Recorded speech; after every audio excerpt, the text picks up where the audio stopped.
Now, with the successful campaign, you guys were able to purchase a lot of the different sensors and equipment that you needed. What stage of development are you guys at with the hybrid rocket motors before that you would be able to start doing integration or even full-up tests? Well, before the campaign, we did small 2-inch motors, which just test beds more or less. Since the campaign has ended, we were able to funnel a small portion of that money into immediately doing larger scale 3-inch motor tests. Our end goal, of course, was this 10-inch diameter, 8-foot long motor that's supposed to put out close to 5,000 pounds of thrust, which is just a massive, massive motor. And there's no way that we would have been able to even come close to that with our own personal funding. Kickstarter enabled us to actually acquire the equipment and to really do the testing on that. Where we're at right now is we've done many 2-inch and 3-inch tests of various flavors of fuel and thermal protection system and ignition systems. And that's really helped us dial in to feel more confident in actually firing this larger motor. That kind of testing just wasn't feasible on a large scale. So we've done the things that we can do on the small scale, and we're actually really close to being able to fire this 10-inch motor finally. We're hoping to do that sometime in the next quarter. Now, some people might say, well, on your Kickstarter campaign, you thought you were going to get this done much quicker, and I would agree with that. We had very high hopes. But what I will say is that one of the reasons it's taken so long to get to where we are is that we've actually been able to leverage the Kickstarter success into getting a lot of our equipment for free or for trade, for sponsorship or negotiations. And so while we've had a little bit longer lead time, we've actually only used about 60% of our Kickstarter funds to achieve the end goal of firing this motor. So we're well on track to be well under budget because we've been able to leverage the other Kickstarter spin-offs or extra advantages of doing that campaign. Now, once you guys are ready to go on to the next step and once those funds are exhausted, will you guys want to do another Kickstarter campaign for another phase or seek more traditional investors and funding? There are a few companies who have done repeated Kickstarters with success. I would love to have that opportunity and work on that. We are going to be going through several different opportunities for funding.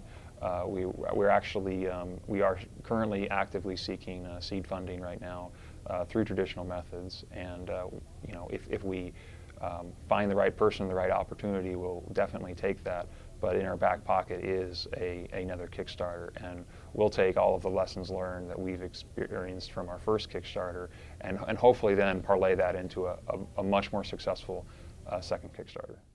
Now, as far as the Hermes spaceplane itself is concerned, how are you guys planning to test out all the aerodynamic features and make sure that it will be able to land the way that you guys want it to? Are you guys going to do like parachute drop tests, balloon drop tests, wind tunnel testing?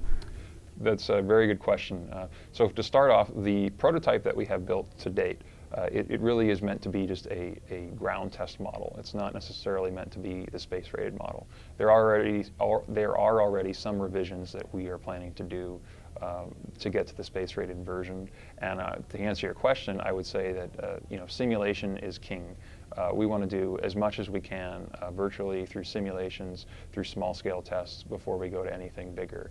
And I think that's just the natural progression and the way it should be for high expense R&D testing. And that's gotten a lot better even in the past 5 years. Like every year there are improvements to be made and more stuff can be done on a smaller scale before actually taking it out and do a full-scale test. So with all this being said then, how much support have you been able to receive from Arizona policymakers and the state government to support this program, if any? Well, we've heard of some potential opportunities and we've tried to follow up with them without great success. However, we also haven't invested probably as much time as we should into that endeavor. Some of it's just a lack of knowledge in what of the opportunities are available on the state side. I'd be more than happy to hear about those kinds of opportunities. We think we can bring this new industry to Arizona. We want to hire on more people if we have the funding and bring top talent to the state. So any opportunity we can get to utilize state resources or other grants or opportunities they might provide, we'd be all for that. But it's something that we haven't been actively pursuing, and we should. You know, Story Musgrave has publicly shown support and interest in flying your vehicle eventually. How was it that came about, that he discovered you guys and showed his support for you? Well, it's a really funny story, and I wasn't there for it, but in 2008 at the Intel Developers Forum, the Hermes was there in San Francisco at the Intel Forum, and Story Musgrave was as well. And as soon as Story Musgrave heard that there was a spacecraft, space vehicle, he immediately beelined for the vehicle, and he just started poking around in it, and he actually got up on a ladder, and he climbed up, and then he asked Morris, he's like, hey, I want to sit in this. And no one was allowed to do that at the conference. It just was kind of a safety issue. But who's going to say no to Story Musgrave? So there's a famous picture out there where Story Musgrave is standing up on the craft and putting his arm out, and you can see Morris in the background looking terrified that he's going to fall down or injure himself or something like that. But there was a reporter there, and he was a little bit on the biased side against the vehicle, and he was trying to get some good sound bites, and he asked Story Musgrave what he thought of the vehicle, and then that's when Story said on camera, he's like, oh, I've already asked him to sign up, I want to fly it.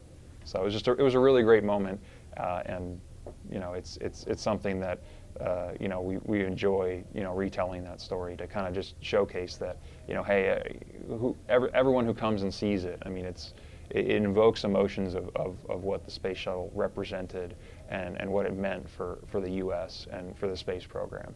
And that's one of the reasons why we built it the way we did.